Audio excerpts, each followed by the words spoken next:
আসসালামু আলাইকুম রহমতুল্লাহি ওয়া বারাকাতু। সারা আরব জাহানের প্রসিদ্ধ নগরী পবিত্র মক্কা শরীফ, যেখানে আল্লাহর ঘর পবিত্র কাবা গৃহ অবস্থিত। এ মক্কার বুকে কুরাইশের বংশ নামে একটি গোত্র বাস করত। আরব দেশের মধ্যে মান সম্মানে, মর্যাদা ও অভিজাতে কুরাইশের গোত্র সর্বশ্রেষ্ঠ ছিল। আমাদের প্রিয় নবী হজরত মুহাম্মদ সাল্লাল্লাহু আলাইহি সাল্লাম এই বংশে জন্মগ্রহণ করেছিলেন। তার পিতার নাম ছিল আবদুল্লাহ।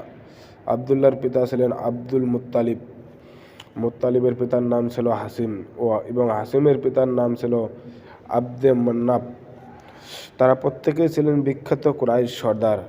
আমাদের প্রিয় নবী রাসূল সাল্লাল্লাহু আলাইহি সাল্লামের মাতা ছিলেন বিবি আমিনা।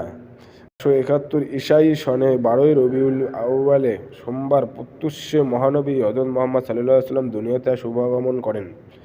মহানবীর পিতা আবদুল্লাহ আব্দুল মুত্তালিব সাল্লাল্লাহু আলাইহি সাল্লাম সর্বোৎকৃষ্ট এবং সর্বাধিক প্রিয় পুত্র ছিলেন। মহানবী হযরত মুহাম্মদ সাল্লাল্লাহু আলাইহি সাল্লামের যখন মাতৃগর্ভে ছিলেন, তখনই তার পিতা আবদুল্লাহ পরলোক গমন করেন। মহানবীর জন্মের সাথে সাথে জগতে যে সব অলৌকিক